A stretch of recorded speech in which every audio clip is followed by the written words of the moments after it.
ജീവിച്ചോട്ടെ. ഇവിടെ ഇല്ലാണ്ടെനിക്ക് പറ്റൂല.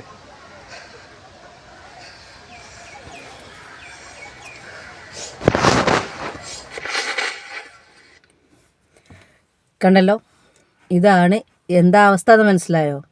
സ്വന്തം ചേച്ചിൻ്റെ ഹസ്ബൻഡ്, അതായത് നമ്മളെ ചേട്ടൻ, അല്ലാന്നുണ്ടെങ്കിൽ അച്ഛൻ്റെ സ്ഥാനത്ത് നിൽക്കുന്ന ഒരു വ്യക്തിയാണ് ഈ ഏട്ടൻ. ഈ ഏട്ടൻ്റെ വൈഫിൻ്റെ അനിയത്തിയാണ് ഈ പെണ്ണ്.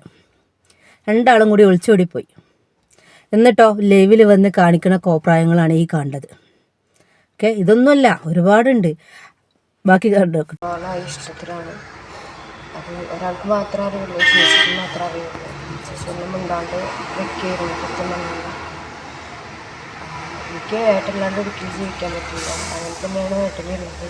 അതിപ്പോൾ ഞങ്ങൾ പോയി കഴിഞ്ഞാൽ ആരും അന്വേഷിക്കാനോ പിടിക്കാനോ ഒന്നിനും വരരുത്. വീട്ടുകാരുടെ നിർബന്ധത്തിനാണ് ഞാൻ എല്ലാത്തിനും ഇന്നവരെ സമ്മതിച്ചത്. അല്ലെങ്കിൽ ഇന്ന് ഏട്ടൻ പറഞ്ഞു.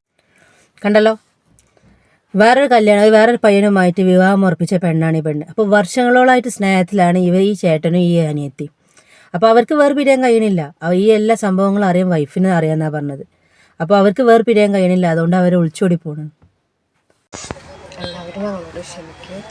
ഞാനും വിഷ്ണു തമ്മിലുള്ള കല്യാണത്തിന് എനിക്ക് താല്പര്യമില്ല. എല്ലാവരും കൂടെ നിർബന്ധിച്ച കാരണമാണ് ഞാൻ എല്ലാത്തിനും സമ്മതം മൂടിയത്. ഞാനും ഏട്ടനും വർഷങ്ങളോളമായി ഇഷ്ടത്തിലാണ്. അത് ഒരാൾക്ക് മാത്രമേ അറിയുള്ളൂ, ചേച്ചിക്ക് മാത്രമേ അറിയുള്ളൂ. ചേച്ചി ഒന്നും മിണ്ടാണ്ട് വെക്കായിരുന്നു. കുത്തുന്നുണ്ട്. എനിക്ക് ഏട്ടല്ലാണ്ട് ഒരിക്കലും ജീവിക്കാൻ പറ്റില്ല. അങ്ങനെ തന്നെയാണ് ഏട്ടനുള്ളത്. അതിപ്പോൾ ഞങ്ങൾ പോയി കഴിഞ്ഞാൽ ആരും അന്വേഷിക്കും. ഏട്ടനില്ലാതെ അവൾക്കും പറ്റില്ല, അവളില്ലാതെ ഏട്ടനും പറ്റില്ല. വർഷങ്ങളോളായിട്ടുള്ള പ്രണയം. എന്താ അവസ്ഥ അല്ലേ? അതും സ്വന്തം ചേച്ചിൻ്റെ ഹസ്ബൻഡ്. അപ്പോൾ നമ്മൾ ചേച്ചിൻ്റെ ഭർത്താക്കന്മാരൊക്കെ നമ്മളെങ്ങനെയാണ് കാണുക? ഒരു ചേട്ടൻ്റെ അല്ലെങ്കിൽ ഒരു അച്ഛൻ്റെ സ്ഥാനത്ത് നിന്നുകൊണ്ടാണ് നമ്മൾ കാണേണ്ടത്. ആ സ്ഥാനത്ത് ഇവിടെ എന്താ നടന്നത്? അതും വർഷങ്ങളോളം ആയിട്ടുള്ള പ്രണയം അല്ലേ? അപ്പോൾ അവിടെ ആരെയാണ് അവർ ചതിക്കുന്നത്? സ്വന്തം ചേച്ചിൻ്റെ ജീവിതം ഇല്ലാതാക്കിയിട്ടാണ് ഈ മോള് ഇവനെയും കൊണ്ട് പോകുന്നത്. എന്നിട്ടോ ലൈവിൽ വന്ന് കാണിക്കണ ഓരോ അഭ്യാസങ്ങൾ, ഇത് ആ വൈഫ് കാണുകയല്ലേ? ഇതൊന്നുമല്ല. ഇപ്പം ഞാൻ ഭാഗങ്ങളാക്കിയോണ്ട് നിങ്ങൾക്ക് ഒന്നും മനസ്സിലായി കാണൂല. ഇനിയൊരു ഭാഗം കാണാം. എനിക്ക് ഏട്ടല്ലാണ്ട് ഒരിക്കലും പറ്റില്ല. ഞങ്ങൾ അത്രയും ഇഷ്ടത്തിലാണ്. വർഷങ്ങളോളായിട്ട് ഞങ്ങൾ ഇഷ്ടത്തിലാണ്. ഞങ്ങളന്വേഷിച്ച് ആരും വരരുത്. ഞങ്ങൾക്ക് പിരിയാൻ പറ്റില്ല രണ്ടുപേർക്കും. അങ്ങനെ പിന്നെ വീട്ടുകാർ നിജുവിനും എല്ലാ കാര്യങ്ങളും അറിയാം. എല്ലാതും അവളോട് ഞാൻ പറഞ്ഞിട്ടുണ്ട്. അതിനെല്ലാ തെളിവും അവളെ കയ്യിലുണ്ട്. ഈ തെളിവും അവളെ കയ്യിൽ തന്നെ കിട്ടുക. അപ്പോൾ ഒരിക്കലും ഞങ്ങൾ അന്വേഷിച്ച് വരരുത്. ഞാൻ വരും, തിരിച്ചു വരും. എല്ലാ കാര്യങ്ങളും ശരിയാക്കിയിട്ട് എനിക്ക് 2-3 ആൾക്കാരെ കൊണ്ടുപോകാനുണ്ട്. അപ്പോൾ ഞാൻ വരും. ഞങ്ങൾ എവിടെയെങ്കിലും പോയി ജീവിച്ചോട്ടെ. ഇവിടെ ഇല്ലാണ്ടെനിക്ക് പറ്റൂല.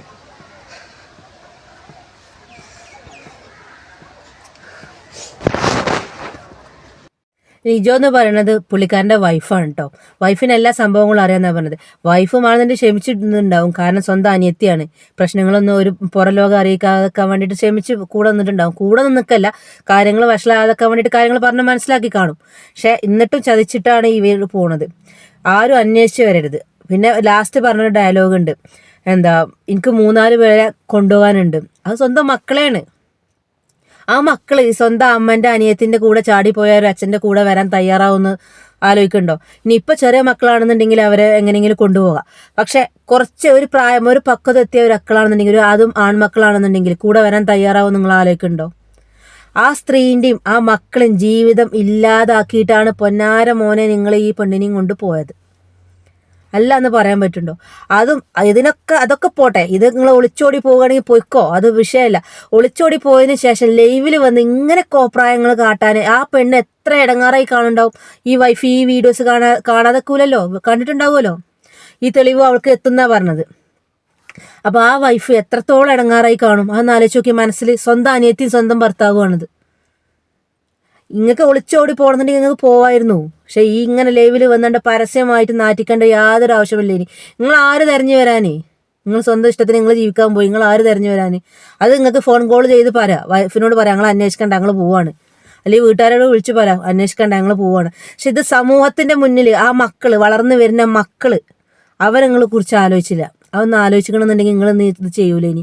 കാരണം ആ മക്കൾ നാളെ എങ്ങനെ വളരുക എന്നുള്ളത്. സ്വന്തം അമ്മൻ്റെ അനിയത്തി, അതായത് ചെറിയമ്മ, അമ്മൻ്റെ സ്ഥാനമുള്ള ഒരു അമ്മനെയും കൊണ്ടാണ് ഇപ്പോൾ ഒളിച്ചോടി പോയത് നിങ്ങൾ.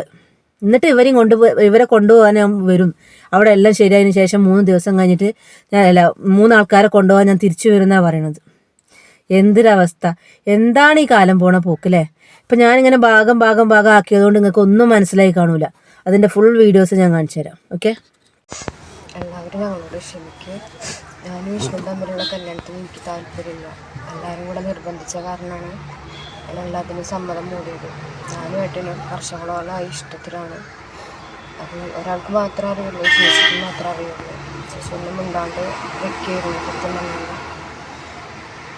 എനിക്ക് ഏട്ടനില്ലാണ്ട് ഒരിക്കലും ജീവിക്കാൻ പറ്റില്ല. അങ്ങനെ തന്നെയാണ് ഏട്ടനുള്ളത്. അതുകൊണ്ട് ഞങ്ങൾ പോയി കഴിഞ്ഞാൽ ആരും അന്വേഷിക്കാനോ പിടിക്കാനോ ഒന്നും വരരുത്.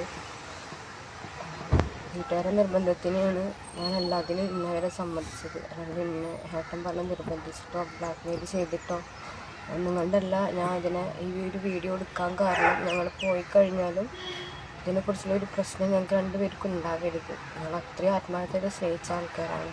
ഞങ്ങൾ എവിടെയെങ്കിലും പോയി ജീവിച്ചുണ്ട്. ഞങ്ങൾ പോയി കഴിഞ്ഞാലും പിന്നെയും ഞങ്ങൾക്കൊരു പ്രശ്നം വരരുത്. അത്രയും ആത്മാർത്ഥമായി സ്നേഹിച്ച കാരണമാണ് ഞാനിപ്പോൾ ഇങ്ങനെ ഒരു വീഡിയോ എടുക്കുന്നത്. എനിക്ക് ഏട്ടല്ലാണ്ട് ഒരിക്കലും പറ്റില്ല. ഞങ്ങൾ അത്രയും ഇഷ്ടത്തിലാണ്, വർഷങ്ങളോളായിട്ട് ഞങ്ങൾ ഇഷ്ടത്തിലാണ്. ഞങ്ങൾ അന്വേഷിച്ച് ആരും വരരുത്. ഞങ്ങൾക്ക് പിരിയാൻ പറ്റില്ല രണ്ടുപേർക്കും. അങ്ങനെ പിന്നെ വീട്ടുകാർ നിജുവിനും എല്ലാ കാര്യങ്ങളും അറിയാം. എല്ലാതും അവളോട് ഞാൻ പറഞ്ഞിട്ടുണ്ട്. അതിനെല്ലാ തെളിവും അവളെ കയ്യിലുണ്ട്. ഈ തെളിവും അവളെ കയ്യിൽ തന്നെ കിട്ടുക. അപ്പോൾ ഒരിക്കലും ഞങ്ങൾ അന്വേഷിച്ച് വരരുത്. ഞാൻ വരും തിരിച്ചു വരും. എല്ലാ കാര്യങ്ങളും ശരിയാക്കിയിട്ട്. എനിക്ക് 2-3 ആൾക്കാരെ കൊണ്ടുപോകാനുണ്ട്. അപ്പോൾ ഞാൻ വരും. ഞങ്ങൾ എവിടെയെങ്കിലും പോയി ജീവിച്ചോട്ടെ. ഇവിടെ ഇല്ലാണ്ടെങ്കിൽ പറ്റില്ല.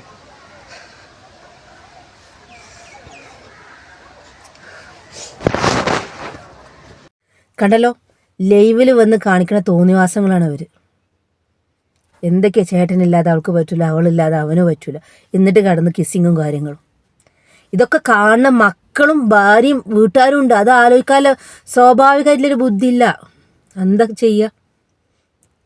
അപ്പോൾ ഞാൻ പറഞ്ഞു വരുന്നത്, ആ മക്കളെ ഓർത്തിട്ടെങ്കിലും നിങ്ങൾ ഈ ഒരു വീഡിയോ ചെയ്യേണ്ടിയിരുന്നില്ല. നിങ്ങൾക്ക് ലൈവിൽ പറയേണ്ടിയിരുന്നെങ്കിൽ ഇങ്ങനെയല്ല പറയേണ്ടി. നിങ്ങളെ വീട്ടുകാരോട് സംസാരിച്ചിട്ട് നിങ്ങൾക്ക് പോകായിരുന്നു. ഇത് ആ മക്കളെ വരെ മാനം കെടുത്തിയല്ലേ നിങ്ങൾ? ആ വൈഫ്, ആ മക്കൾ നാളെ അവർ ആത്മഹത്യ ചെയ്യില്ല എന്ന് നിങ്ങൾക്ക് ഉറപ്പുണ്ടോ? ആ വൈഫ് ഇത്രയും സമൂഹത്തിൻ്റെ മുന്നിൽ മാനം കെടുത്തിയതിന് ശേഷം. അപ്പം നാളെ ഒരു പ്രശ്നവും ഇല്ലാതെക്കട്ടെ എന്ന് നമുക്ക് പ്രാർത്ഥിക്കാം. ആ പെണ്ണിന് ധൈര്യം കൊടുക്കട്ടെ എന്നും പ്രാർത്ഥിക്കാം. അല്ലാതെ നമുക്കൊന്നും പറയാൻ പറ്റില്ല. ഇങ്ങനത്തെ കുറേ ആൾക്കാർ പോവുന്നെ നല്ലത്. അത് സ്വന്തമായിട്ട് ജീവിച്ചോട്ടെ. ആ പയ്യനും രക്ഷപ്പെട്ടു. ഇവിടെ കെട്ടാൻ നിന്നീന പയ്യനും രക്ഷപ്പെട്ടു. അത്രേ പറയാനുള്ളൂ. അടുത്ത വീഡിയോ കാണുന്നവരെ എല്ലാവർക്കും ബൈ.